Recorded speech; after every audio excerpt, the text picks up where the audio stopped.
are live on YouTube instead of Facebook because of technical difficulties.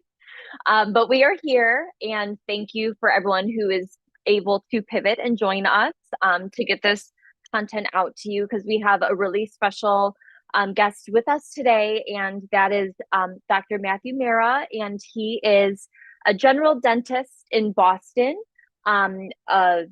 assistant professor of dentistry at Boston University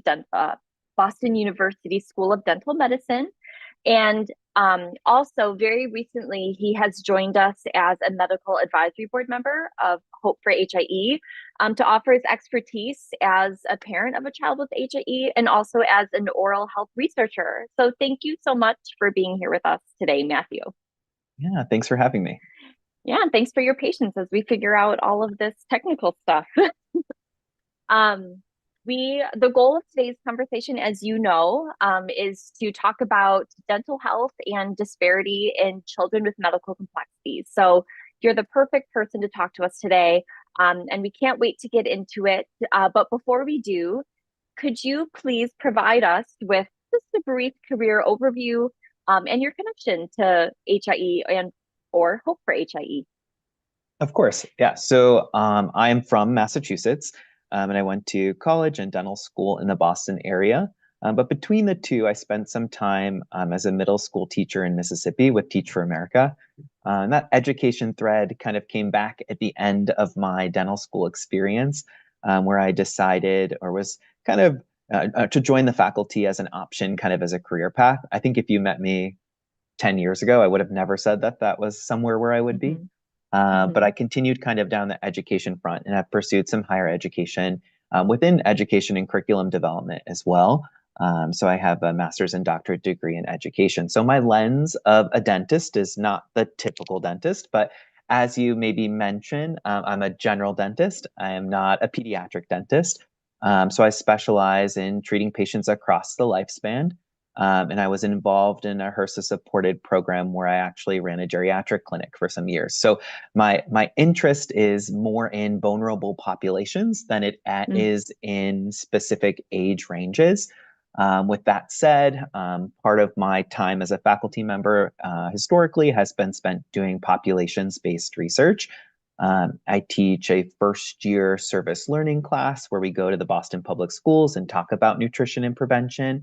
But also spend some time working with vulnerable populations, specifically those with or at risk for HIV and AIDS, through a variation of grants where I'm looking to kind of unsilo some elements of the dental profession by linking things such as rapid HIV testing within the dental school clinic. So kind of my previous research work really focuses a lot on accessing and finding new ways to access populations to offer services that individuals might not already need or receive. But as you, I think, kind of mentioned, and one thing that I'm so excited to be part of this medical advisory board is the birth of my daughter just about 14 months ago, maybe a little more, 14 months and 5 days, really has changed my outlook and where I want to move some of those focus and thinking about how we can change some of my work in vulnerable populations that's been with adults or those at risk for HIV, and really think more about what can we be doing for children with medical complexities. And I think that's where I was really excited to partner and to find Hope for HIE as a parent of a child who was diagnosed with HIE at birth, and as someone who can really link that to some of my work in my career. So I spend 4 full days, 100% effort at the dental school. And I work in private practice in Boston as well on a day and a half a week, where again, I see patients across the lifespan. So kind of every day is different. So it's always interesting to describe my career because it might not exactly be what you might see when you go to your dental office to get your cleanings and get your checkups with your hygienist. Yeah, well, we're so excited for your unique perspective, and this is something that this topic of disparities in dental health has been, circulating around our subgroups for a while and our community page.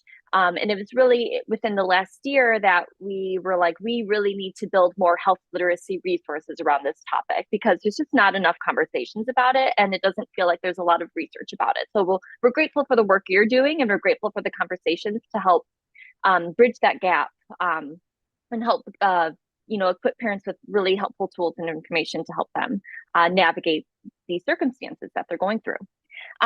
So I guess the first question I have is not so much about dental disparity. It's more just a general conversation about just some of from your perspective, some of the common oral, motor, or dental issues that you see in children with medical complexities, particularly those with HIE.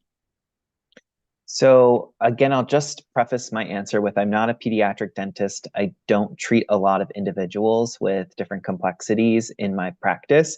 Although I definitely have some.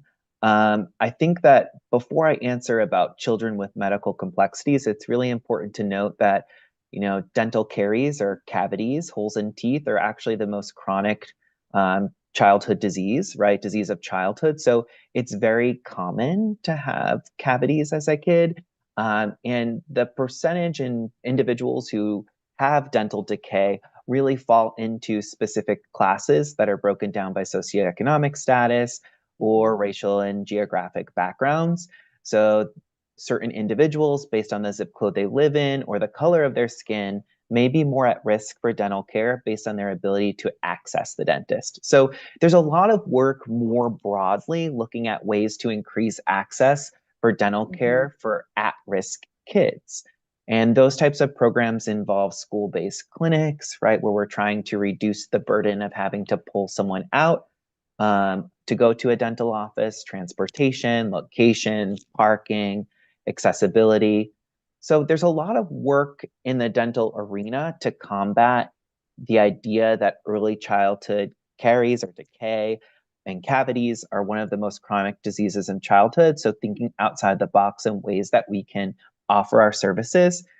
So we think about ways like fluoride applications. You may or may not have received them in a pediatric appointment, which is a relatively new movement that if you go to a medical provider where they're even thinking or asking about oral health and applying fluoride treatments there as a way to help protect and mineralize our children's teeth. So before we dive deeper into medical complex children, I think it's important to ground the conversation in knowing this is a challenge for a lot of kids. And it may be even more of a challenge, and I think we're safe to say that for those who have medical complexities. When we think about all of the different services our kids within our Hope for HIE community receive, we think about those services and coming to our home and making them accessible as possible because there's so many. But when we're tacking on another provider, another appointment, an environment that might not be accommodating for all of their differences in mobility or physical and emotional needs, the dentist, it can be a scary place. And that's the same for a neurotypical child, any child that comes into our office. So I think it's important to think about all of the challenges a neurotypical child might have, or a non-medical complex child, and maybe multiply them by a factor of who knows. And that question is really part of the reason why I think working in this environment in oral health, specifically for kids for HIE, is critically important. You mentioned there's not a ton of research, and really that's my belief too. We know that it's harder to provide care for individuals that are medically complex because of a variety of reasons. Right. But I think that when we are grounding this conversation and thinking about oral health in our kids with HIE, every child, whether he has some type of aversion to the dentist on the first couple of visits, every child might not like the noises and sounds that are coming from some of the machines and things that we're using. And of course, we're dressed like doctors, which has an impact on everyone across the lifespan. So we're not always the favorite person that you want to see hovering over our mouth, which is a very vulnerable area of your body when you think about it, right? It's how you eat, it's how you communicate, it's how you really feel and engage. And a lot of our kids, regardless of their ability, that's one of their most censored area of their body, right? So that's how they're exploring and learning more about their environment. So I think for me, the most common response would be that cavities Hmm. is the most common for any kid, specifically those for medical complexities. But there are potentially, and I think through my engagement with the Hope for HIE main page, through some of my interactions as I learn more about kids with medical complexities, to not only learn more for my daughter, but learn more from where I hope to move some of my research to shed some light and better link dental care to this series of care that we receive as parents with kids with HIE to help in therapies to maximize outcomes. There's lots of, I think that the second most common would probably be an oral aversion, not letting us or accessing the mouth and thinking that we have to do everything to do a good job on the first visit. So Right. when we think about dental or oral motor concerns, really thinking about how we access and can we actually see what we need to in order to keep everything healthy is probably one of the top troubles. And that Hmm. comes down to the variety of ways our children eat, the variety of ways we may mix sugary foods with our diet, what we can and can't do. And, the parents in this group are true superheroes. They know their kids in and out better than anyone else. Hmm. And they know the sequence of events that they would have to do in order to get everything done. So to add dental and oral care, oral hygiene into that routine can be another burden that may disrupt a bedtime routine. It may cause an unnecessary cause a necessary but unfortunate temper tantrum Yeah. or kind of heighten right before a time when you're supposed to be calming and relaxing. So I think working through oral aversions, which again can happen for any kid, but more specifically, more maybe perhaps more commonly within our population, is probably the second most thing I think about. And then, of course, there's other more medication or complex considerations that I think are worth noting. I think back to I think my 6 month neuro checkup with my daughter Vivi and my wife, and the neurologist and nurse practitioner that we were with were like, "Oh, no teeth yet," and I was like, "Well, actually, I don't think I'd expect them because the Hmm. medication that she was on." While it isn't the one that we learn about in dental school as the like Dilantin, the adult seizure medication, that's really the one that's causing gingival overgrowth or thickening of the Hmm. gums. It was my belief that that was part of the reason why we were going to have some delayed tooth eruption. And I Hmm. think that there is gingival overgrowth or gum overgrowth is definitely something that's likely more common for our population.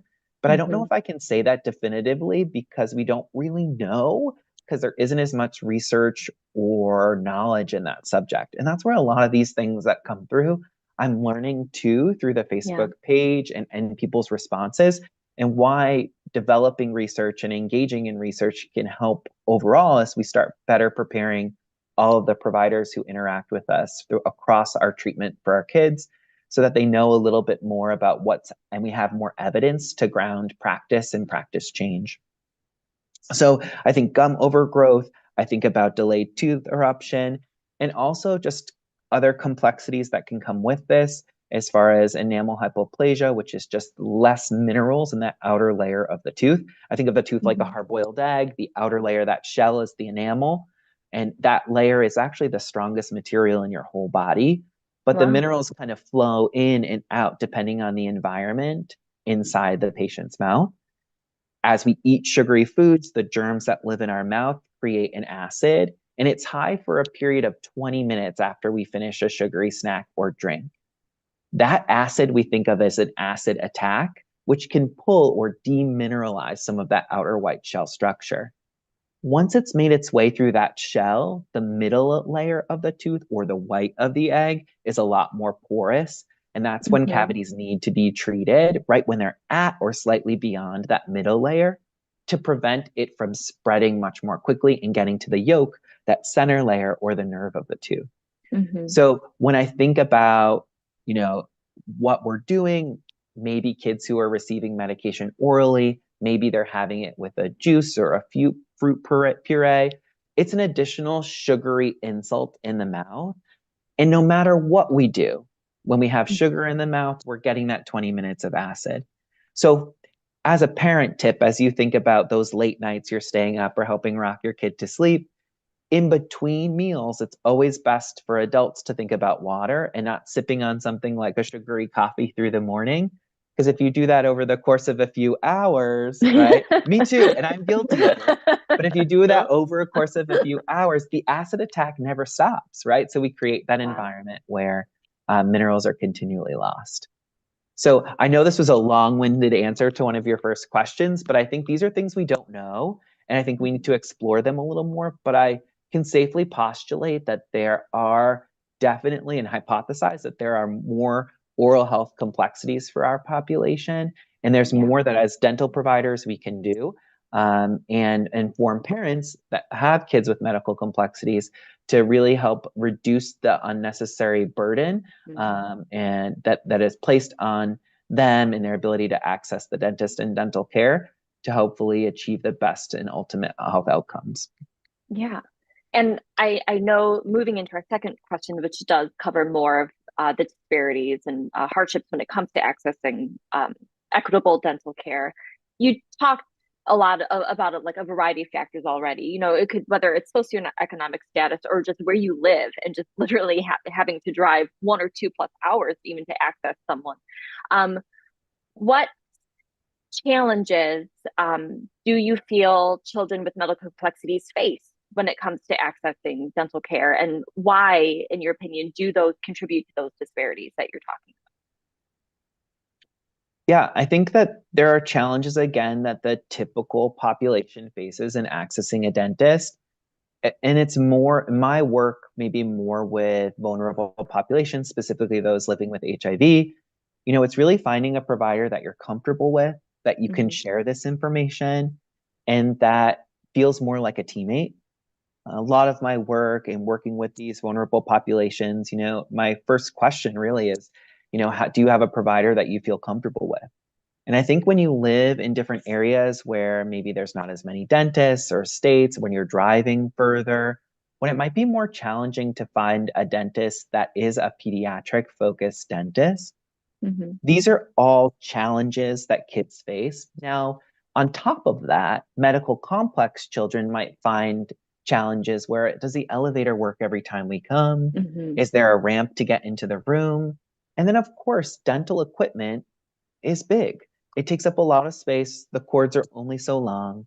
So finding the machinery that we use in dentistry in general, that's most widely spread across all dental practices, is not designed for a kid in a wheel or an adult or Right. anyone with mobility issues, anyone that's significantly overweight, anyone that may have trouble in a reclined position. Mm-hmm. I think that these are all factors that could potentially lead to additional challenges for kids with medical complexities. You know, I also think it's about the parent too, right? So it's about as parents, and as a parent, from my perspective, I won't generalize, but you want to do everything you're told to do for your child. And you think more about getting it done than getting it done in a way that is the most thoughtful for the individual of your kid sitting in the chair. And Mm-hmm. sometimes that barrier can come with how far we push a patient in a visit and what that visit looks like. Yeah. My advice when I think about the challenges and just getting them in all the noise and the additional things that we just talked about that are common challenges is that we need to make this as positive an experience for any kid. Mm-hmm. And it's really hard to do for a kid with medical complexities that may already be anxious outside of familiar spaces, not with familiar individuals, in a room that might be hard to see a loved one when they're actually working or doing Mm-hmm. anything. And in an environment that is really unlike anything else, right? It's not the typical doctor's office. A lot of these practices, they're shaped in different ways. They have different types of hallways and ways to, you know, I think that these are all factors that play an important role in some of the challenges that we may get or work with kids. And then I think kind of to answer this question, the last component is more about the dental profession. So Mm-hmm. I think that in my understanding and in my 14 months of parenthood, you know, Vivian, my daughter, is my first child, and my child with HIE. Really, a lot of the therapies are pretty well integrated into her medical care. Everybody's asking about them. There's partnerships between all of them. They have recommendations, but really dentistry remains siloed. So I think if I was to even ask the neurologist, what dentist should I go to? She's probably going to refer hospital dentistry for me because that's probably for my daughter, because that's what she knows, right? Yeah. There isn't a list or providers, or I don't think there's a shared understanding across every provider, across every healthcare system, like there might be about what the work of an occupational therapist would do for their child, or what a vision therapist would maybe consider or do, or what that hearing screen looks like. So for them to describe what that dental visit would be, because they would be describing it from their perspective, which I think is not what we should be considering when we think about bringing our HIE children, or children living with HIE, to a dental provider. Mm-hmm. Really, our children in general, because it should be custom tailored to their unique needs. And I think that that is one of the biggest challenges for a parent to kind of overcome, is that this may not look, we may not do everything. Yeah. And you know what? That's okay, Yeah. because having a positive and reaffirming experience is actually what's going to allow us down the road to do a better job, and to let you do a better job at home in Mm-hmm. assisting and helping, where this doesn't become as scary of an experience. Mm-hmm. So smaller goals, more manageable goals, but maybe more frequent visits to And I accomplish think that them. that's really, I think working with a provider, that once you find one that's comfortable, you find a Mm-hmm. space that works. And I think it's talking about if you're in the dental chair as a patient, talking to that provider. Do you Yeah. know anyone in our area? Would you be willing to try it the first time if you really like Mm-hmm. that person, or think that they would be really understanding? Mm-hmm. I think dentistry as a profession benefits from relationships we build. We see almost Mm-hmm. all of our patients at least 2 times a year, and there are very few other providers that do that, apart from the therapists we may see with our kids that are on a weekly or biweekly basis, right? Mm-hmm. So I always joke that for, a typical healthy individual, we know them pretty well compared to even their primary care physician. So Yeah. I think that starting a conversation, or starting there, could be a really good way to find the best results for you and your kid. Because I think when you're comfortable and at ease, your vibe to your child or who you're working with, I think really plays a significant impact in that Mm-hmm. interaction in a dental office. Just like it does when you're going to draw blood, or when you're going to go to PT, or you're going Yes. somewhere where your kid really doesn't love. Um, Yeah. it's all about how you frame it. And I think that that's an important part to remember. Yeah. Um, when we talk about advocacy, I'd like to start kind of like at the healthcare educational arena. And this is maybe a special question to you because you do have an education background as well. Is there a way where, or how can dental professionals be better equipped to understand or meet the unique needs of children with diverse medical conditions? And then, using that information to help foster a more inclusive approach to care. Is that something that educational institutions can play a role in your opinion? Yeah, so this is obviously a very complex question, right? Yeah. So I think if we could put everybody into a meat grinder, spin it, and they all come out the same way with the same knowledge and priorities, that would be amazing, right? Yeah. We would be able to teach everyone exactly what we want to do. We would be able to get exactly the type of outcomes we want. But I think as a profession, dentistry needs to evolve, and it is evolving, but maybe isn't evolving at the same rate as some of our other health professions. When we think Mm-hmm. more globally, or a larger impact, in the last 10, 20, 30 years, the world is much more, has a different approach or thought to individuals with disabilities and differing abilities. Mm-hmm. And I think that in dentistry, we acknowledge that, but the traditional training models haven't found the exact recipe. And I think that's where it comes to finding an individual that you connect with is the biggest factor right now, to making sure that you're helping to, make sure that all of the outcomes are as best as we probably can have. But I do think we have to think carefully about how we train individuals, and the types of programmings that we offer. Now, in the last decade or two, there's definitely been a movement within dentistry And within dental accreditation standards, our accrediting body that grants us, the ability to give these degrees to individuals, to focus on interprofessional experiences. So thinking about our dental students partnering with any other health profession to help form and provide collaborative care. It's one of the hardest things for us to do in the dental school world. And it's done at such varying levels of actual integration because it is the dream hope that we would have interprofessional collaborative practice as an option, especially for children with medical complexities. I don't know how many people are listening, but there probably are very few, right? That if they have a kid with HIE, that they can go into one building for every service. Right. I would say probably zero, right? Yeah.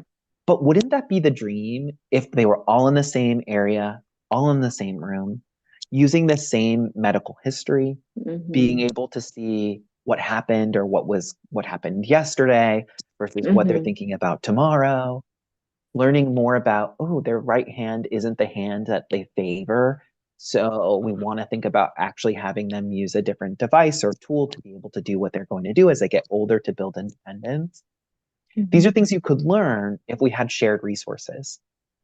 So I think as education and education institutions, which I know was where you grounded your question, is thinking about how those institutions can advocate for clinics and advocate for practice models that allow and afford opportunities for interdisciplinary and collaborative care into professional practice.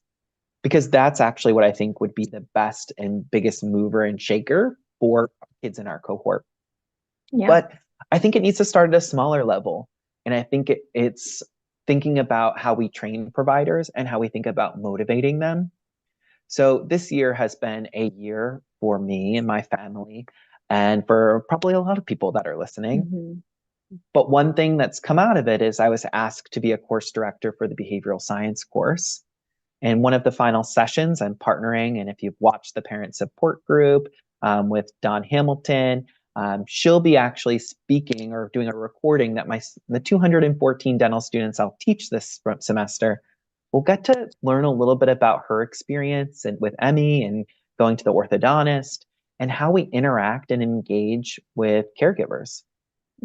As someone who went through dental school less than a decade ago, I didn't have that training.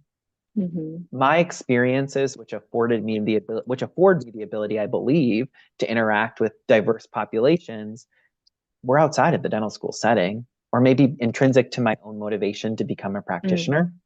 But I'm hopeful that as we think about applying theories and thinking about how we motivate, engage, and talk to patients, that we can think about customizing and working with parents and caregivers and children and adults to be able to get best and shared outcomes. So I think that's really number one, is how we train dentists and what dental schools can advocate for. And really, like, number two is thinking about how can we be collaborative. And I think from most of the dentists that have been out in the communities working for a really long time, they do what they do. They might not engage or collaborate with folks quite as much. But if you ask them to, or you talk to your provider and say, would you mind calling the dentist and talking a little bit about some of these things? I think that's how we can take what's happening in practice, because the model of changing an educational institution won't only change those who are moving forward and graduating. It won't change the 80% or much larger percent of actual full-time practicing dental providers. I think it's when they get to know you and you get to help encourage that, and then they see the benefits of talking to someone and the willingness of that partnership is really what goes a long way. And we do that within the dental practice, within the dental specialties, but we don't do it as well, despite our desire to do that in our educational training for other in other health disciplines. Yeah. That was such a thoughtful response. Thank you. So as we kind of move to the next question, because we talked about, advocacy and education and the power that has in training for future dental professionals, I would like to switch gears now to talk about parental advocacy. And if in your experience or in your professional opinion, either one you want to pull from, Is there a way that parents and or caregivers are can advocate for their children to receive more equitable dental care? And do you know of any resources that are available to support them in that endeavor? Yeah, so this is a great question. And I think I'll approach it maybe globally first and then think from a parent perspective. But Mhm.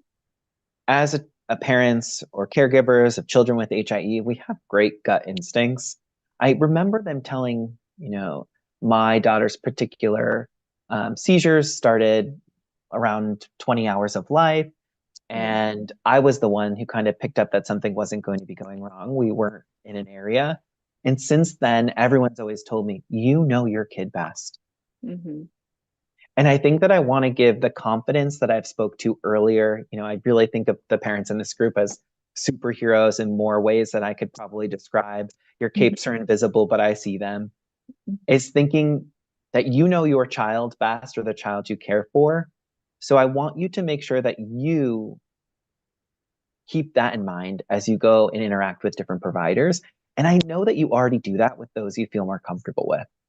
mhm, The dentist, for some reason, seems to not be on that list. So I advocate for a couple of things. Number one, if you had a physical therapist you didn't like or didn't work with, you probably would try to switch. And I want you to do the same thing if you go somewhere and it just doesn't work out well.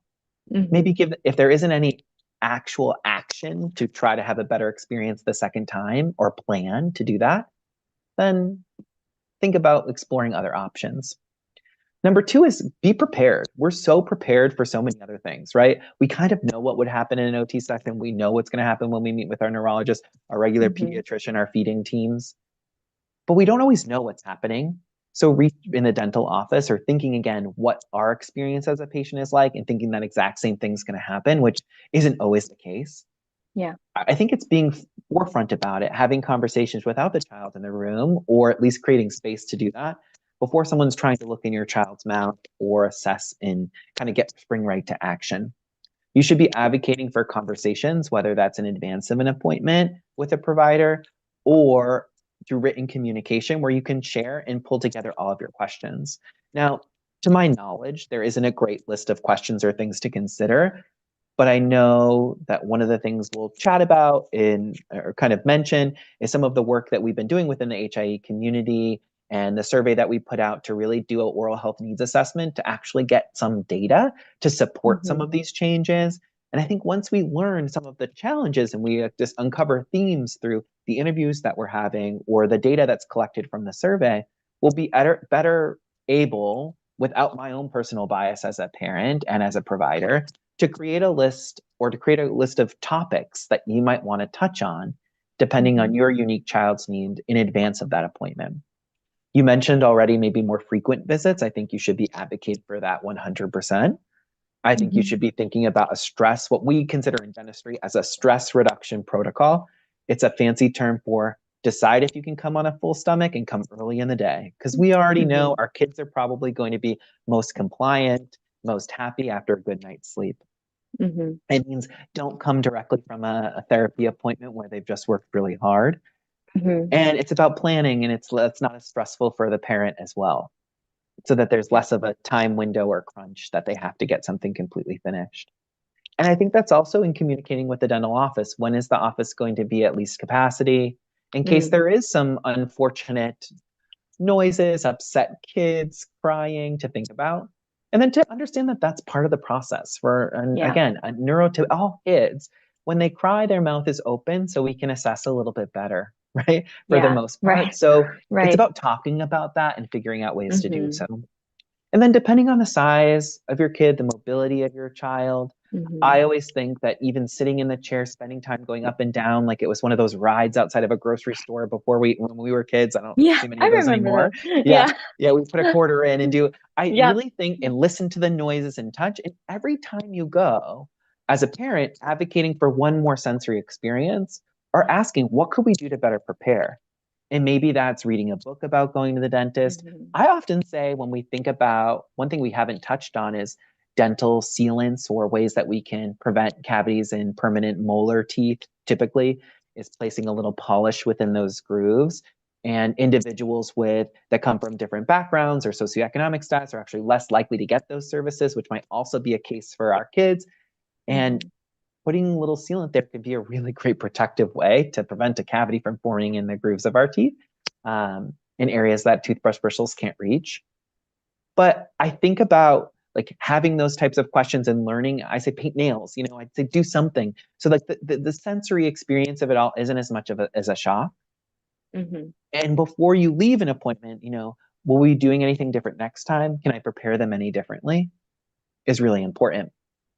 Now, for those who maybe have toddlers or kids under 2 or 3, the lap to lap exam is really effective in a dental office in allowing the dentist to take a quick look at teeth. It's when the child's faced you as the parent and guardian, their legs are on either side, and you're facing the dentist. As the child reclines, their face is facing the parent. They see you. They don't see the scary person above as much that's trying to look inside. You're also able to hold them, to control their extremities and movements, and to assist. So the dentist is doing very little apart from supporting you as you support their head and control their hands and feet. Yeah. I think that this can be uncomfortable to do. It's hard to describe. And I would imagine that kids with medical complexities are less likely to be offered this service or this option because dentists are more worried about, can they get to that position? Right. But this position is something you can do at home, something you can make fun, and something you can practice so that when the environment's changed and the second person that's there is a dentist, it's not as scary for a kid. Yeah. So I also think for parents, as we advocate and we educate, is thinking about making this experience fun when you're not there, taking out any of your own perceptions of, oh, I don't like flossing, or I never have time for this, or this isn't fun. The dentist isn't great. Throw that away because you want to make this the coolest place for your kid. So they're excited to go. Just like what you do when you put on your grin and smile and you pull up your trousers and you go and do things that you don't want to do for yourself or for your kid to better their outcome. So I think when we think about advocating and thinking about that, I want parents to feel empowered to have those conversations. And if a dentist is not willing to have these types of conversations with you, they're probably not a good partner for your child's care. And unless you have some really concerning, that's the only place you can go for whatever other reason, I really would encourage you to think and look in for other people that may be more willing. Pediatric focused dentists are definitely more trained than a general dentist in being able to provide care, but they're not the only ones that can do visits, and they can partner with you if they're closer. If the closest pediatric dentist is 2 hours away, but you have a general dentist down the street, I think that they'd be able to help and tell you if you need to go there or when you need to go there for different services. So don't be afraid to advocate in that way too, and partner in different ways to gain more exposure. So I think kind of for me, it's look for referrals from different providers, people you feel comfortable, maybe your own personal experience, incorporating daily hygiene into your routine so it's fun and engaging, read a book, do something fun. It's also thinking about booking appointments that are setting you and your child up for success. Again, that stress reduction protocol. Consider when they're fed, if they have any gag reflexes, things like that. You know them best. I wouldn't know how they fed or what they're likely to do. And then come with a list of questions and send that list of questions or answers beforehand and have conversations, and don't be afraid of asking for someone's time, because a thoughtful and caring provider will give you what you need to make you feel as comfortable, because that's really our own goal. And I think the last piece, and that relates really to that big point, is that we're still learning. As a profession, as we just mentioned, maybe we didn't optimally train every dentist to be able to see your child and your specific needs. But every dentist knows how to tailor an appointment to work with a tooth that might be hard to access, to use a material in a different way, or to be creative in that box as they provide care to anyone. So also realize that we're learning. As a provider, I'm not perfect. As a parent, I'm not perfect. But acknowledging and accepting that and giving grace when you're able, I think is really important too. And to be able to advocate for that time and to educate will actually build a stronger bond And those are the patients that, again, some of the most challenging individuals I see are actually the ones that it really brings me reward and has gotten to me to that part of my profession. And I think that is a shared element across the board for dental professionals that's harder to tap into based on the practice and where you're going. So remember that too, is if you approach the way that you're showing all this thoughtfulness, I think you're going to get a better result as well, Mm-hmm. because that's something that should really relate to a lot of the mission and vision of why these providers are in those positions. Yeah. I mean, you listed so many wonderful tools and strategies and advice that I think is going to be really empowering for parents and hopefully alleviate some of that, of their own stress when it comes to thinking about setting up a cadence of care with a dentist if they haven't done so already. You did mention very briefly a oral health needs assessment survey that you've been working on with some students. I would love for you to talk a little bit more about that, and how our Hope for HIE community can partner with you in the success of that survey. Yeah, so really the Hope for HIE community has been so supportive. When I first met with Betsy, kind of thinking about, I was one of those parents in the Facebook groups that just lurked, right? I wasn't ready to share. I wanted to learn. I wanted to see what people were thinking about, but I was still in shock. I didn't know Mm-hmm. exactly what I wanted to do. I didn't know, we didn't, again, as your child develops, what they will need and what they will encounter and challenges that you'll face.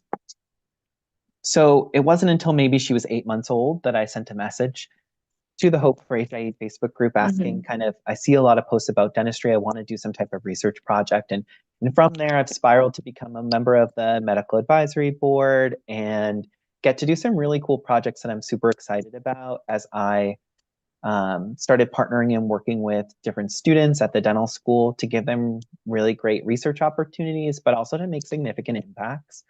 So the current project that's posted on the Hope Facebook group really focuses on answering some of those what's that we don't know because there's very few information or very little information, specifically to folks that are that have any type of brain injury, and what that means for their oral health and what it means to access. So there are questions on this survey, and for those of you who have taken it, we've had over 100 responses already, which is amazing, and over 40 folks who have volunteered to participate in interviews. But it's our Awesome. goal to learn about what challenges and what's out there, and then also think about, so we ask questions maybe specifically about demographics. So you might think, why are they asking me a question about my race, my financial status, my location, where I live, how far I am from a hospital? And that's because we put a lot of thought into this instrument to be able to better isolate some of the variables that our population faces that may be different from challenges that are known to accessing dental care that we spoke about today. Mm-hmm. So I want those who are responding, and thank you for those who are sharing, know that when we can isolate variables and we can really extrapolate our data really clearly, we'll have a better understanding of what additional challenges we face so that we can create better resources. Those who jump right to resources, in my opinion, from a research background or even an educator's background, don't have the whole story, right? Mm-hmm. They don't know all of the detailed pieces. So that's where we're starting. And our goal for this year is to think about how we can then take this information to be able to create tailored resources for the Hope page that are about dentistry and solutions to real questions or problems that people are facing. You know, like I said, as a dentist, I probably don't have as much of a burden to find the right care provider for my daughter as a typical Right. person. But Betsy mentioned, and she says she doesn't take credit for this, but it's turning that pain to purpose. And I think this is a big part of my mission now, is to help those parents who are already dealing with so many things that they weren't expecting to then find ways and to provide that insight to really make a difference. And that's, I think, what for them in their child's care, and to reduce those potential burdens that are on our population of those or those with medical complexities. And I think as an organization, we can really be a model for other patient advocacy nonprofits for other conditions that may also see a similar oral health discrepancy as far as the type of care that they receive overall and their oral care and their dental care and the services that are offered to them for whatever reason, um, as well. And I'm excited about making that change and to being a part Yeah. of it and being a part of that group and to be so supportive. I think we did partner with the medical advisory board in advance of sending this out. So, this is something that we'll learn a lot for and can use this information in other projects too, that I think would be really helpful for us and for our community. Yeah. And for those of you who have not seen that link or don't know where to access it, it has been posted on our Instagram. It has been posted on our Facebook channels.